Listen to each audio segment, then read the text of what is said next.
नमस्कार, आप देख रहे हैं नई आवाज न्यूज चैनल। मैं हूं आपके साथ अंशु शर्मा। खबरों का रुख करते हैं। रुड़की के मंगलौर क्षेत्र के लिबरहेड़ी सहकारी गन्ना समिति में उस समय हड़कंप मच गया जब डेलीगेट्स चुनाव के नाम पर लोकतंत्र की मूल आत्मा को ही कुचलने की कोशिश की गई। आरोप है कि निर्वाचन अधिकारी ने निष्पक्षता और पारदर्शिता की सभी सीमाएं लांघते हुए चुनाव प्रक्रिया को मनमर्जी से संचालित किया।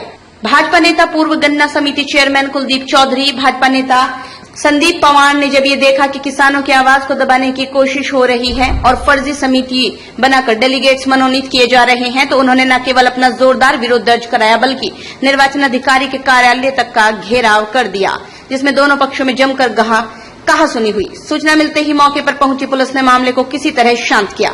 दोनों भाजपा नेताओं ने आरोप लगाए चुनाव में फर्जी समितियों को शामिल कर डेलीगेट्स को मनोनीत किया गया है।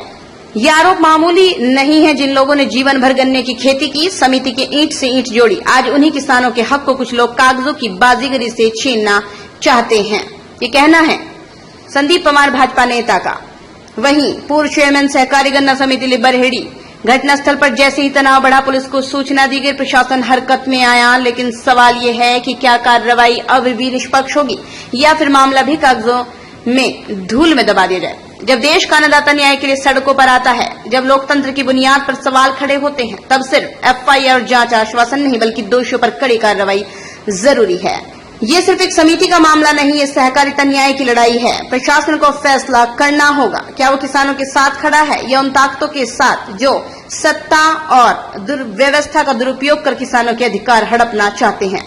रुड़की से आरिफ नियाजी की रिपोर्ट। लेके आया गया। पिछली बार भी यही घोटाला हुआ, इस बार दोबारा से यही हुआ। हमने कुछ दिन पहले इन्हें निर्वाचन अधिकारी को बताया था, मतलब ये फर्जिया समितियां हैं, ना तो ये यहाँ की मेंबर है और ना इनके पास जमीन के कागजात है, क्योंकि केन एक्ट में और कोऑपरेटिव एक्ट में ये दे रखा है कि भाई आप गन्ना सप्लाई करोगे तभी तो मेंबर बनोगे। मान लो आप गन्ना सप्लाई नहीं करोगे तो मेंबर कैसे बन जाओगे। ना उनके पास जमीन है ना कुछ है, अपने 2000 रुपए की रसीद कटवाई और अपना मेंबर बना दिया इन्होंने। ऐसे एक सीट पे 7 सीटों में से एक सीट पर 8-8 समितियां जोड़ रखी है। और वैसे जो चुनाव लड़के आ रहे हैं वो मुश्किल से 14 या 15 या 16 होंगे। इनके अकेले 8 हैं एक सीट पे। जरूरत से ज्यादा भाई जी। अब कोई रिजल्ट नहीं निकलेगा इसका। कोर्ट का सहारा लेंगे? कोर्ट का बिल्कुल लेंगे जी। जो है कोर्ट का सारा चल रहा है, कोर्ट में ये मामला चल रहा है, हाई कोर्ट में है ये मामला। लेकिन हम इनसे निवेदन करने आए थे निर्वाचन अधिकारी से, मैं इस तरह की हरकत ना करो, मत करो। बार बार जो है एक ही चीज कर रहे हो आप।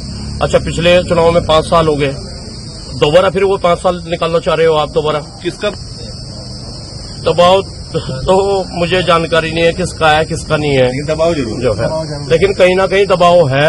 दबाव के कारण निर्वाचन अधिकारी सुनने की कोशिश नहीं कर रहा। हमने कहा मगर जमीन के पेपर लाके दिखा दो, आप कागजात लाके दिखा दो हमें, आप दिखा दो हमें। बिल्कुल हटाना चाहिए भाई, नहीं तो चुनाव का जरूरत ही नहीं है। घर बैठ के बन जाएगा कोई व्यक्ति। अकेला सुशील राठी रह गया क्या इस जिले में कि उसकी सुनवाई होगी? उसके अलावा भाजपा के कोई मेंबर नहीं है, कोई कार्यकर्ता नहीं है सुशील राठी के अलावा। अगर बाय दी वे इस पर एक्शन। एक बात और, जो भी ये प्रारंभिक समिति गन्ना समिति का चुनाव पूरे उत्तराखंड में हो रहा है, जितनी भी यहाँ पे गन्ना समितियां हैं पूरे उत्तराखंड में, एक्सेप्ट लिबरहेड़ी गन्ना समिति, कहीं पर भी जो आप उसमें देखोगे जहाँ पे आरक्षण जारी हुआ था, उस आरक्षण में जहाँ भी वोटर का नाम था वो गांव का नाम जुड़ा हुआ है उसमें। मान के चलो, अब मैं अगर लिबरहेड़ी की बात करूं तो हमारे यहाँ 7 डायरेक्टर बनने हैं, 7 निर्वाचन क्षेत्र हैं, 7 में उनका रिजर्वेशन दिया हुआ है। रिजर्वेशन के बाद में उनकी संख्या दी गई है, संख्या के बाद में उनके गांव की लिस्ट दी गई है कि कौन कौन से गांव के किसान जो हैं वो वोटिंग करेंगे। सिर्फ और सिर्फ लिबरहेड़ी गन्ना समिति में आप देखोगे गांव के साथ में जोड़ा हुआ है सदस्य, अन्य सदस्य सहकारी समितियां, यानी कि सदस्य सहकारी समितियां। किसी भी और पूरे उत्तराखंड में जहां जहां भी हमारी और चीनी मिल है, किसी में भी ये शब्द नहीं जोड़ा गया, क्योंकि कहीं और ये समितियां नहीं जोड़ी गई हैं पूरे उत्तराखंड में, एक्सेप्ट लिबरहेड़ी जो ये गन्ना समिति है, ये जानबूझकर जोड़ा गया। मैं ये बात इसलिए बोल रहा हूं आपको, अगर ये सही होता तो ये हर जगह जुड़ी होती। ये सिर्फ और सिर्फ लिबरहेड़ी में जुड़ी है। चाहे इसका आरक्षण जो हिंदुस्तान में 15 मई को प्रकाशित हुआ था, 15 या 17 मई का है, अगर आपके पास कोई ओपिनियन होगी मैं प्रोवाइड करा दूंगा, अगर उसमें आप तो देखिए। ऐसे- गन्ने से अभी हमने पूछा ना गन्ने से कोई उनसे, ताल्लुक नहीं सचिव साहब से पूछा ना, वो गन्ने की वो आपूर्ति वोटिंग में करती नहीं आ है सकती। ना, गन्ना पैदा करती है ना कोई आपूर्ति करती है। अगर मैं इनसे पूछूं ये गन्ने को कैसे प्रभावित करती है कि गन्ने के प्रति इन्होंने क्या काम किया है, गुड़ बना रही है, किसानों को इससे क्या लाभ हो रहा है, कोई लाभ नहीं है, जबरदस्ती बना करके। ये तो पता भी नहीं थी लोगों को, जिस समिति का, किसानों को ये भी नहीं पता इस तरह की कोई समिति है वो काम ही क्या करेगी। ये तो सिर्फ और सिर्फ बना करके सिर्फ वोट डालने के लिए, हाँ, अपने लिए जबरदस्ती बनाई।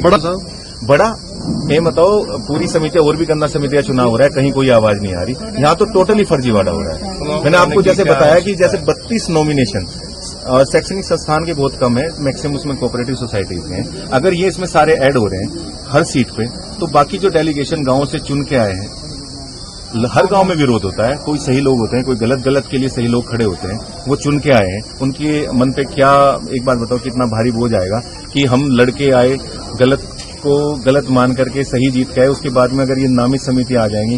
तो ये थी फिलहाल की कुछ खास खबरें। बाकी की तमाम छोटी बड़ी खबरों से जुड़े रहने के लिए देखते रहिए नई आवाज न्यूज चैनल।